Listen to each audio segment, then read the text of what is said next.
and internet friends. Welcome to how to make friends and find friends when on the road. I thought I'd gather a good group of friends to discuss making friends. This video was gonna kind of talk about that. Nadine does have friends. I do have friends. A lot of friends. Sometimes. So let me introduce you to my friends. Or actually, I'm gonna let them introduce themselves to you. First off. Hi, my name is nadinesykora of Kick the Grind. See, I messed up the first round. This is the second take. I'm trying to be proactive. That's one of the ways you make friends. I have a channel called Kick the Grind, and I'm a travel YouTuber like these guys. My name is Kristen. I have a YouTube channel called Hopscotch the Globe, and I make travel videos and teach people how to travel too. I'm Nadine. You guys know me since you're on my channel. Welcome. And if you don't know me, welcome to my channel. Hi, I'm Steve. My channel name is Backpacker Steve, and I do travel videos, especially focusing on outdoor adventures. That's why I have this. He's extreme. That's what he says. Extreme. How do we find friends? This is kind of, I think, a good question to start with, because how do we find people? How do you find friends to travel with? So if you're looking to go travel, before you go travel, how would you find travel friends? I would say a great way is to talk with friends you have and see if they have friends of friends who are traveling that you can meet up with. I would say it's easier to find friends who don't want to travel sometimes, because your closest friends don't always have the same world aspirations as you do. So I would say, like Kristen said, don't maybe look in that first circle, because sometimes people don't really want to go see the world and they'll tell you that you shouldn't. But go aside that. There's lots of online resources, and often if you poke around and ask people, oh, do you know anybody who's been to Mexico or Australia? They'll know someone who knows somebody else. Get to that person. Another one I would say is just put it out there, like Facebook messaging. Just literally be like, hey guys, I'm thinking about doing a trip to Costa Rica. Anybody interested? And you will sometimes. I mean, not saying that all of us are best friends with our Facebook friends, but there are people on your Facebook that might know other people that are interested in traveling to Costa Rica. Just put like a rough date that you're looking to go and see if, just literally have to just ask, put it out there. Yeah, you kind of just gotta go outside of your friend circle a bit more. I feel like being also a travel vlogger, there's a lot of other travel content creators out there, and it's easy to like meet up with them because they're all over the world, and even if you haven't met them in person, you're friends online and you meet in person and you're besties.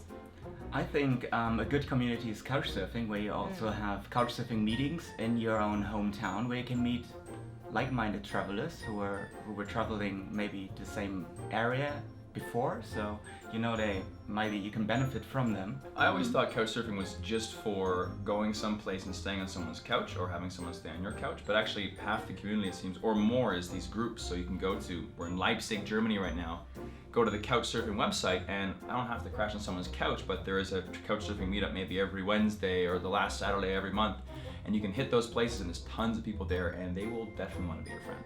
The biggest thing is to be proactive. You have to be the one that goes out there, that puts the ask in and gets those kind of hesitants, because there's a lot of people that are like, oh yeah, I'd like to go to Costa Rica, but I don't know.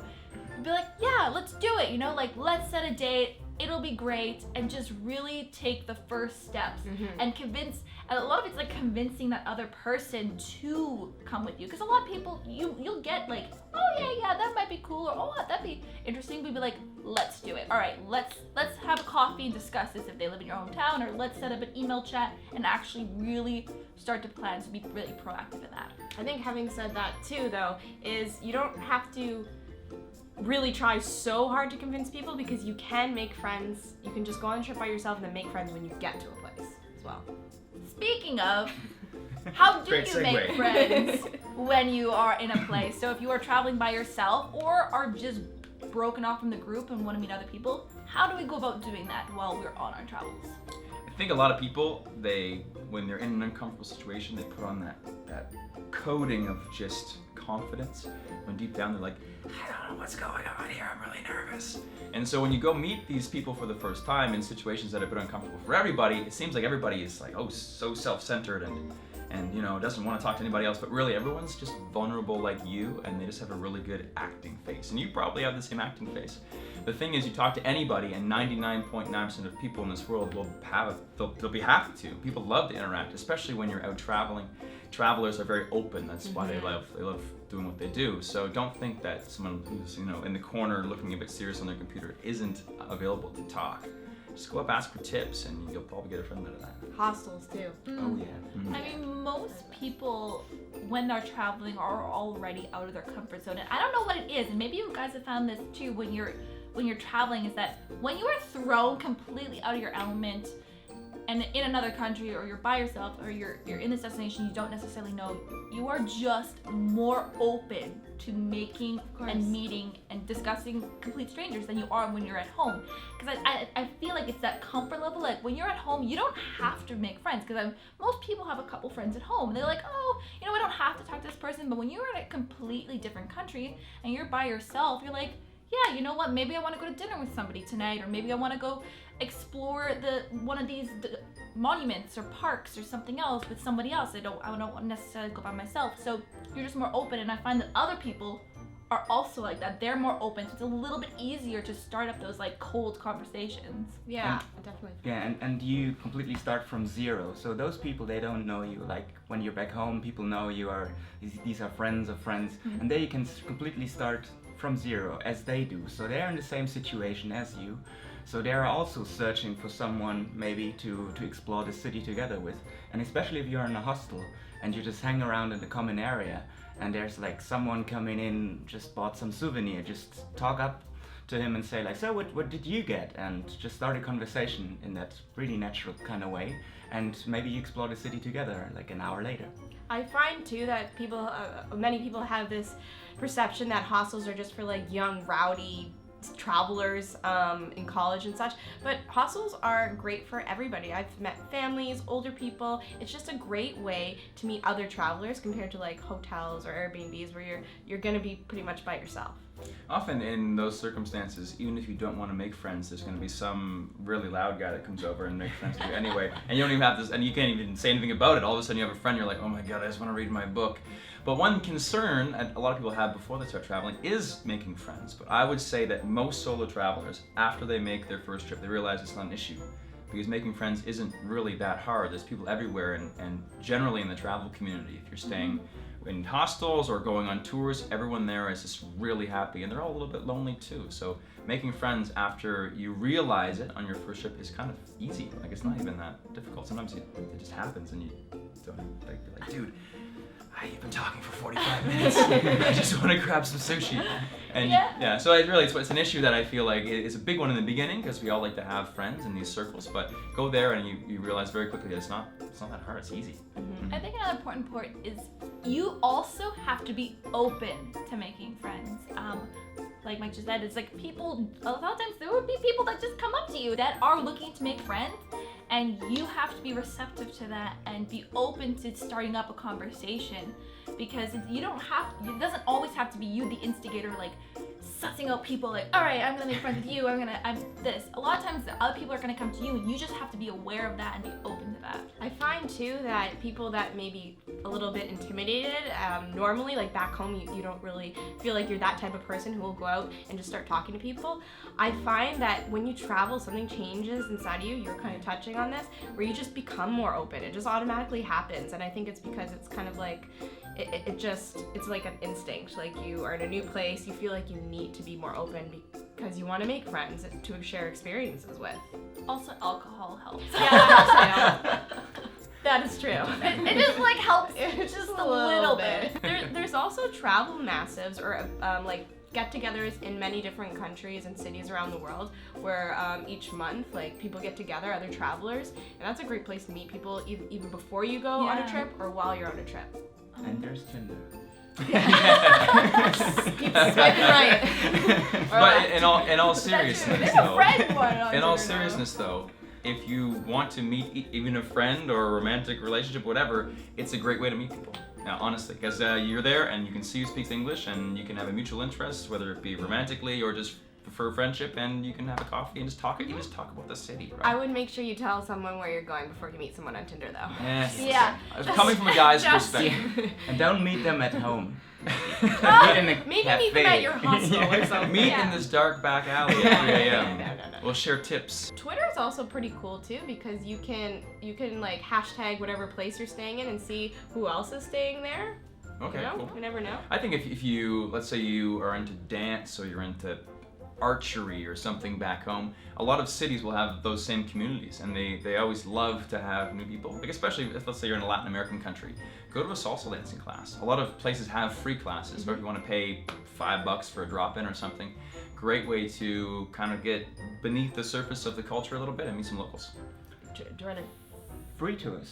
Yeah, Like when you're in a city, walking tours. yeah, and like such? walking tours. There are like a lot of backpackers and other travelers, like you solo travelers, coming together because you don't have to really sign up for that. So they just meet at a square, and then you just walk around, and you figure out who's in the group, and then you get to talk, and maybe you get back to that place which you explored, and you wanted to see more of this museum or whatever together. Great place. Yeah, to meet people. all you gotta do is just ask whoever's on your tour. I mean, you already have a natural way to start up conversations because you're walking around the city together, or just any other type of tour. Like I like to do sometimes like little mini city tours or like shorter tours, like maybe for 4 hours. If it's like a specific item or destination that I want to go in a city and I'm traveling by myself, and there are other people on that, and I'll just start up a conversation, see how long they're in the city for, and very easy, natural way to continue and explore some more. Like it's happened to me multiple times where like, oh, you guys have the next day free, let's go on a biking tour, or let's do this, and then suddenly you got to meet friends. Especially if you're doing a tour and something that you really are interested in. So maybe you're interested in history, maybe you're interested in food, then you're gonna find other travelers who are interested in the same things you are, which means more likely you're gonna travel with them longer if you make that connection. Or sports. If you like to play soccer, for example, and there's a football pitch, just join those guys playing football and you have new friends. Any advice or tips on like, maybe you're traveling with a group of friends currently, or maybe people you met and things aren't quite going as planned or not quite working out, and how to kind of go about that and deal with that?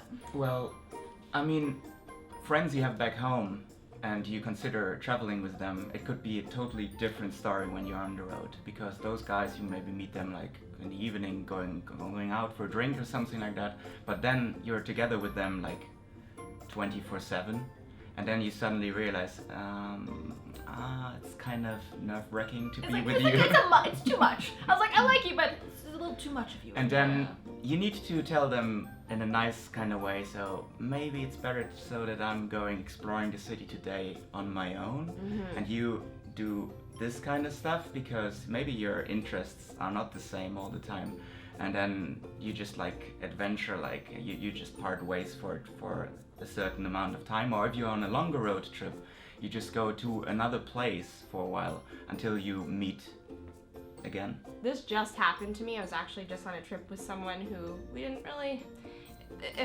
we thought that it would be like the perfect trip, but there was a lot of conflict because people wanted to do different things. And for me, I was kind of keeping how I felt in for a while, but I found as soon as I communicated that like, hey, this is how I feel, maybe I'm gonna take the day and do what I want, and you can do the same. Just putting it out there made things so much better. Like it was like a relief. I think, and if you're home or traveling, whatever you're doing, there's high dose friends and there's low dose friends. There's the high dose friends where you can spend days after days with, talk about life issues and what you want to do with your life, and low dose friends who are just concentrated fun, but you can't do that over a long period or else you just go crazy. They're great for a night out, they're great for a house party, but maybe traveling with those people seems like a great idea in the beginning, but after a few days you just want more. I mean, if you're investing some money and a lot of time and energy to go to, I don't know, Bali, for example, and someone just wants to party every single night when you want to see culture, then it's kind of wasting the trip for you. It's good to party, yeah, great, but it shouldn't be an issue to talk about those things. Like Kristen said, the biggest thing is communication, and you should be able to have a good conversation. Be like, listen, I'm gonna go this way for a while, you do your thing, we'll meet up in a couple of days or not, let's just play it by ear. A good friend, like a friend worth having, you can do that with.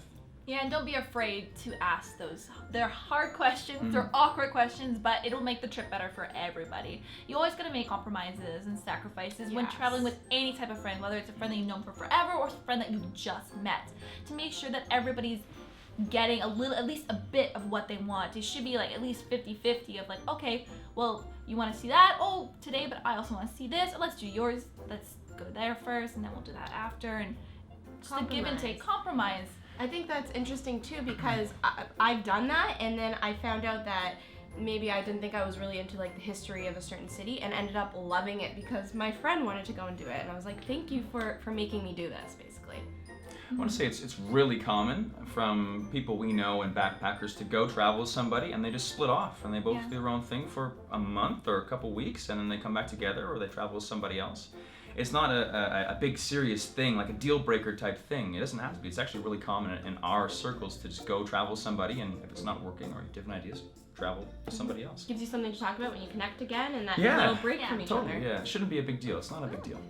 Also, if you surf couches, which is a great way if you're a solo traveler. Mhm. And for example, when I was for the first time in South America, the first place I went to was actually a couch surfers place in Santiago because I didn't know anything there. And he introduced me to all of his friends. He introduced me to the city. I was just there for 2 days. I had a barbecue with a Chilean family. I saw like the most important street artists in Santiago. And it's just a great way to also not only to make new friends, but also to get into the local community, to get into the local culture. A great way to explore the city as well. I think one last thing I would like to say is when a lot of people think that, especially if you're going on your first like trip and you feel like no one wants to go with you, to still go out and do it, because I have found when I've gone on solo trips, it's actually difficult to be by myself because people are always coming up and wanting to talk and such. So if I actually wanted to be by myself, I had to like lock myself in my room. So you can meet people everywhere. Someone said open yourself up, or how it opens you up, and that's exactly it. So you're going to these places, let's say you go solo, and you realize that if you just open yourself up a little bit and take little risks, the world opens itself right back up to you, probably even bigger than you'd expect. But the feeling of freedom you get in social situations after traveling the world, knowing that you can make friends anywhere. You go to a house party when most people are like, oh, I'm so nervous, or go to like a work party or someplace where you don't know a ton of people maybe, and you have that confidence because you've been everywhere and you've met all kinds of people. It's really kind of liberating. It's really amazing to be like, I'm confident in social situations because I've met so many people and I know I can hold myself and talk about interesting things. Don't be afraid to change your schedule too. That's why I don't like to overplan too much, because I like meeting people while I'm on the road traveling, and if you have no room in your schedule to have spontaneous adventures, there's no way that you can continue that friendship. And many times I've just had free days that I purposely leave open, because if I meet someone that I really like, boom, now I have a free day, I can plan whatever I want with this new person that I really want to go travel and explore with. When you make friends when you're traveling, you have this bond right away. Like you can become besties faster, I find, than being at home, because you're experiencing something really new and different with that person. The bond just happens faster. Totally. I have friends that I feel stronger bond with that I've known for a year or less, or even like 4 days than people I've known my entire life. Definitely. Exactly what Kristen said. Because traveling is so intense, so you have like so many things you share in a few days, so you really super concentrated. and you get really into like sharing your life stories, and you're just so open, which helps a lot, and it makes your trip much more beautiful, like to experiencing that together. Well, thank you so much, Steve, Mike, Kristen. You guys were fantastic. I'm gonna leave links down below for all their channels, as well as at the end of this video. So please click on their faces, go check out their work. They all have amazing travel videos all around the world. And thank you so much for watching. Thanks, friend. Thanks, friends! Thanks, friends! The corny friend. Oh. Bye!